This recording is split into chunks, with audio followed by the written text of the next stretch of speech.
Hai, berjumpa lagi di pelajaran Bahasa Indonesia. Masih dengan tema yang sama, yaitu surat lamaran kerja hari ini.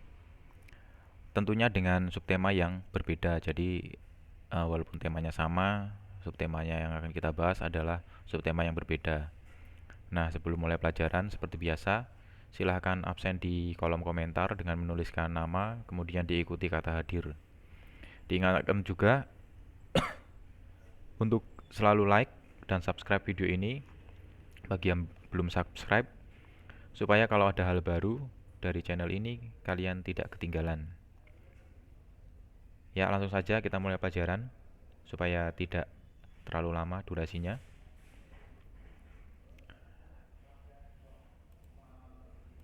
Ini ya, bab 1 tentang menulis surat lamaran pekerjaan. Nah, jadi masih di bab yang sama. Nah, dalam hal ini yang akan kita bahas adalah tentang memformulasikan unsur kebahasaan surat lamaran pekerjaan. Ya, jadi subtema kali ini adalah memformulasikan unsur kebahasaan surat lamaran kerja. Nah, menurut KBBI, apa sih formulasi itu? Formulasi adalah merumuskan atau menyusun dalam bentuk yang tepat. Jadi, dalam kesempatan kali ini, Anda diminta untuk bisa merumuskan dan juga menyusun surat lamaran pekerjaan dengan bentuk yang tepat, ya, dengan formulasi yang tepat. Jadi, kalau bentuknya tepat, formulasinya tepat, ya harapannya nanti kamu saat mengirimkan surat lamaran kerja itu juga dapat dinilai baik oleh perusahaan atau instansi yang kamu kirimkan. Nah, apa saja yang akan dibahas di sini? Nih ya, yang pertama ialah memahami unsur kebahasaan surat lamaran pekerjaan, ya. Kemudian yang kedua, membandingkan unsur kebahasaan surat lamaran pekerjaan. Jadi yang pertama, kalian nanti akan diminta untuk memahami unsur kebahasaannya, kemudian tentunya unsur kebahasaan dalam surat lamaran kerja ya. Kemudian yang bagian kedua, membandingkan, nanti akan ada dua surat lamaran kerja yang dicoba untuk dibandingkan unsur kebahasaannya dari segi kebahasaannya. Ya, kita akan uraikan dua hal ini satu persatu. Saya akan coba uraikan.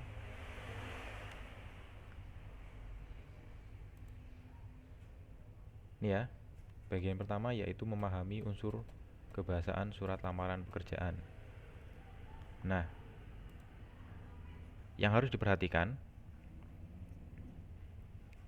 bagian pertama yaitu menggunakan bahasa baik dan benar. Ini ya, dari mulai kelas 10 beberapa kali kita sudah membahas tentang hal ini. Jadi menggunakan bahasa yang baik itu berarti sesuai dengan situasinya. Ya, situasinya. Kalau situasinya formal ya berarti kamu harus menggunakan bahasa yang formal. Ya, kalau situasinya sedang santai ya bahasa Indonesia yang santai. Nah, sedang benar itu maksudnya adalah sesuai dengan kaidah kebahasaan yang berlaku. Nah, dalam hal ini karena yang kita bahas adalah surat lamaran kerja, surat lamaran pekerjaan. Jadi mau tidak mau ini merupakan bentuk formal. Jadi mau tidak mau semuanya sesuai dengan kaidah kebahasaan yang formal. Berarti Anda juga harus bisa memposisikan diri di situasi formal, ya. Jadi bahasanya formal, bahasanya benar, ya harus sesuai dengan kaidah kebahasaan dan seterusnya. Ya, intinya adalah situasinya adalah formal karena ini adalah surat lamaran pekerjaan. Ya. Nah, kemudian yang berikutnya menggunakan kata-kata yang sopan. Nah, sebenarnya kalau kata sopan, ya kata sopan itu sebenarnya sudah melekat dalam dirimu. Nggak mungkin kamu diajarkan untuk berbicara tidak sopan atau untuk mengungkapkan sesuatu secara tidak sopan. pasti dari kecil sudah diajarkan untuk mengungkapkan segala sesuatu secara sopan, ya, sudah melekat dalam keseharian. Ya, bahkan sebisa mungkin kalau kamu sedang jengkel terhadap sesuatu, kamu akan mengungkapkan atau melampiaskannya atau mengutarakannya dalam bentuk yang sopan, ya. Jadi apalagi ini surat lamaran pekerjaan itu kan sifatnya formal. Ya, kalian tahu kalau dalam kondisi formal kalian harus bersikap seperti apa. Jadi kata-kata yang sopan itu memang sangat penting.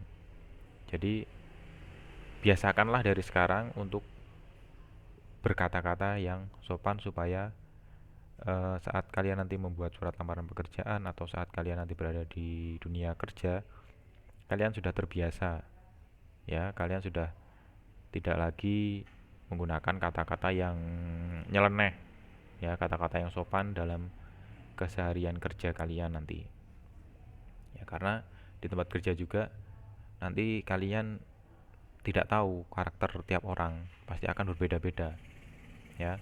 Ada orang yang seneng guyonan dengan menggunakan bahasa yang sehari-hari, ada orang yang tidak suka mendengar hal itu. Jadi kata-kata sopan itu sangat penting, ya, tidak hanya di surat lamaran pekerjaan tapi di kehidupan sehari-hari, ya.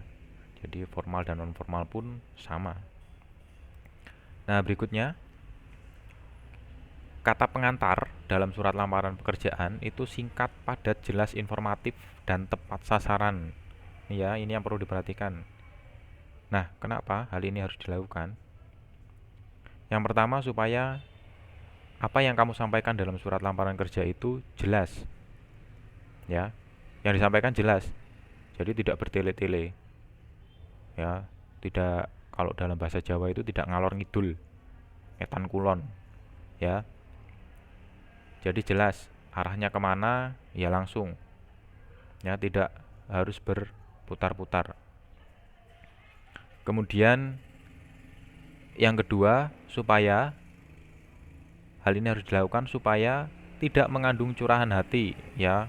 Jadi surat lamaran kerja itu bukan surat yang berisi curahan hatimu. Kamu curhat misalnya tentang kamu sudah lama nganggur, sudah di rumah sudah dimarahi oleh orang tua karena tidak kerja-kerja, dan seterusnya. Itu tidak penting. Itu tidak perlu dicantumkan di surat lamaran kerja. Kalau itu kamu cantumkan di surat lamaran kerja, bisa saja surat lamaran kerjamu langsung ditumpuk di kotak sampah atau langsung dikilokan, ya. Nah, kemudian hanya memberikan informasi singkat tentang diri Anda, ya. Ya. Jadi informasinya itu hanya tentang diri Anda secara singkat. Jadi tempat tanggal lahir hanya sebatas tempat tanggal lahir, nama lengkap, kemudian umur, kemudian jenis kelamin, tempat tinggal, dan seterusnya. Jadi hanya yang singkat-singkat saja, nggak usah menceritakan kamu dulu lahirnya seperti apa, bagaimana, dan seterusnya. Kemudian hal ini juga harus kalian lakukan supaya perusahaan nanti bisa membaca sampai selesai. Ya, seperti yang saya katakan tadi, ya. Kalau kata pengantarmu singkat, maka surat lamaran kerjamu ya otomatis nanti akan bisa terbaca sampai selesai. Kalau di kata pengantar saja kamu sudah bertele-tele, bisa saja tadi surat lamaran kerjamu akan masuk di kotak sampah. Ya, jadi intinya adalah perusahaan akan lebih mengingat daripada Anda harus menceritakan secara panjang lebar tentang diri Anda. Ya, jadi itu. Kalau kamu menceritakan tentang panjang lebarnya, nanti kalau sudah masuk mungkin ada teman yang dekat bisa cerita-cerita di situ. Tapi kalau baru mengajukan surat lamaran kerja tidak perlu panjang-panjang. Nah, kemudian tulisan bersih, mudah dibaca dan sesuai kaidah. Nah, dalam hal ini yang akan saya bahas adalah sesuai kaidah saja. Karena tulisan bersih dan mudah dibaca itu untuk saat ini sistem komputerisasi, jadi sudah bisa diketik, ya. Jadi sudah bisa diketik. Kalau namanya ketikan ya jelas, jelas bersih, jelas mudah dibaca. Jadi tidak semua perusahaan atau bahkan banyak perusahaan yang memperbolehkan kamu menulis surat lamaran kerja dengan cara diketik. Jadi untuk tulisan bersih dan mudah dibaca itu sekarang sudah tidak lagi zamannya. Nah, yang saya bahas secara khusus adalah sesuai kaidah. Sesuai kaidah itu seperti apa? Sesuai kaidah itu maksudnya adalah sesuai kaidah kebahasaan, ya. Jadi misalnya saja dalam penyusunan kalimat, penggunaan kata baku, kemudian penulisan susunan surat yang benar, ya. Jadi sebenarnya kaidah-kaidah kebahasaan ini ya sudah sering saya singgung dalam pelajaran. Apalagi kalian sudah kelas 12, ya. Kalian sudah kelas 12, dari kelas 10, kelas 11, kaidah kebahasaan itu sudah selalu disinggung dalam tema-tema yang lain. Sama, sebenarnya sama dari penyusunan kalimat itu dari kelas 10 sampai kelas 12 saat ini. Penyusunan kalimat yang baik itu seperti apa ya sama. Ya tidak berubah sama sekali. Jadi kalian sebenarnya tinggal mengingat-ingat atau membuka kembali catatan kalian di kelas 10 dan kelas 11, ya. Kemudian kata baku itu seperti apa? Itu bisa dilihat, ya. Atau kalau malas membuka buku ya bisa searching. Nah, kemudian kaidah-kaidah kebahasaan tersebut ya tadi sudah saya ajarkan. Jadi sebenarnya ini juga sudah tidak asing. Ya, sudah tidak asing lagi. Nah, selanjutnya hal yang harus diperhatikan selanjutnya adalah melengkapi bagian-bagian surat. Nah, ini ya bagian-bagian surat. Melengkapi bagian surat itu berarti Anda diminta untuk dapat menuliskan surat lamaran kerja dengan norma bahasa surat. Nah, norma bahasa surat itu seperti apa? Ya, tadi bahasa surat yang formal, karena ini surat formal, surat lamaran pekerjaan itu surat pribadi yang bersifat formal. Nah, kemudian misalnya saja juga tentang struktur dari surat tersebut, misalnya hal yang harus ditulis di dalamnya. Yang pertama bagian hal, tempat tanggal surat, kemudian alamat tujuan maksudnya, kemudian salam pembuka, isi surat, salam penutup, tanda tangan, nama terang. Nah, itu harus ada di dalam surat. Jadi bagian-bagian surat itu harus jelas, ya. Jadi perlu diingat bahwa surat lamaran kerja itu merupakan surat formal. Maka bagian dalam surat pun sifatnya harus formal. Bukan sekedar seperti menulis surat yang kamu kirimkan kepada teman dekatmu. Tapi sekarang kayaknya jarang sekali ya menuliskan surat ke teman dekat. Sekarang lewat WA saja sudah cukup, atau lewat lewat aplikasi-aplikasi yang lain lah banyak, ya. Jadi 5 hal ini perlu diperhatikan saat kamu menuliskan surat lamaran kerja, ya. Jadi jangan seenakmu sendiri, karena walaupun surat lamaran kerja itu adalah surat pribadi, tapi tetap saja bentuknya formal. Karena yang kamu kirimi surat itu adalah yang nantinya kalau kamu diterima di perusahaan itu akan menjadi bosmu, ya. Jadi sebisa mungkin ini harus diperhatikan. Ya, selanjutnya tentang membandingkan unsur kebahasaan lamaran pekerjaan. Nah, kali ini kita akan membandingkan surat lamaran pekerjaan. Di sini akan ada 2 surat lamaran pekerjaan. Ini saya ambil dari buku paket, ya. Saya ambil dari buku paket. Ini ya buku paketnya. Jadi contoh-contoh yang ada di sini itu saya ambil dari buku paket supaya nanti kalian waktu masuk juga sudah bisa menyesuaikan dengan bukunya. Ini ya. Jadi ada dua surat lamaran kerja. Nah, yang akan kita lihat adalah atau yang akan kita bandingkan adalah tentang unsur kebahasaannya. Ya, tentang unsur kebahasaannya. Ya, sekarang kita lihat.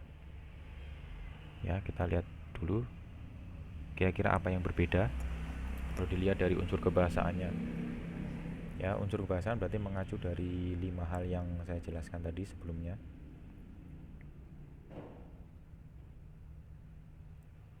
Ya. Jadi kalau dilihat keduanya merupakan surat lamaran kerja yang dapat digunakan dan formal tentunya. Dilihat dari bahasanya jelas formal ya bahasanya ya. Di situ bahasanya menggunakan bahasa Indonesia yang baik dan benar, formal. Ya. Nah, kalau dilihat dari analisis unsur kebahasaan, hal yang berbeda adalah di sini adalah yang pertama letak hal. Ya. Letak hal kalau di surat yang pertama itu di atas, kalau di bagian yang kedua itu di bawah setelah tanggal. Kemudian letak tanggal yang satu di pojok kanan, satu pojok kiri. Ya. Nah, apakah kedua surat ini bisa digunakan? Kalau ada pertanyaan seperti itu ya tentu bisa saja. Tapi ya kalian juga harus melihat perusahaan yang kamu kirimkan surat lamaran pekerjaannya. Ya, kalau kira-kira perusahaan itu adalah perusahaan besar dan sifatnya apa ya, harus menuntut kamu harus menggunakan sesuatu yang baik dan benar, ya berarti kamu harus cermat. Ya, kamu harus cermat. Nah, kemudian yang kedua di meterai. Jadi satu tanpa meterai, satu bermeterai. Nah, ini sebenarnya kalau meterai ini mungkin di sini karena ini mengajukan diri ke pemerintahan jadi bermeterai. Tapi sebenarnya meterai itu juga tidak wajib. Ya. Jadi kemungkinan itu. Nah, kalau dilihat berarti dua hal ini ya, dua hal ini yang atau dua surat ini itu sebenarnya bisa digunakan di dalam kamu membuat surat lamaran pekerjaan. Ya. Jadi seperti itu dilihat kalau dari unsur kebahasaannya, kalau misalnya sudah sesuai ya sudah. Berarti dua surat ini bisa digunakan. Ya, itu saja pembahasan kita di kesempatan kali ini. Silakan kalau ada pertanyaan, bertanya di kolom komentar selagi masih ada kesempatan. Kemudian saya ingatkan kembali untuk yang belum like dan subscribe supaya tidak pernah tertinggal hal-hal baru nanti dari channel ini. Dan juga kalau menurutmu baik, silakan kalau mau di-share ke teman-temanmu, silakan di-share video ini karena ilmu itu memang harus dibagi, bukan digunakan sendiri. Ya. Ya, tetap selalu siaga COVID-19 dengan memahami gejala, penularan, dan pencegahannya. Sampai jumpa di lain kesempatan. Terima kasih.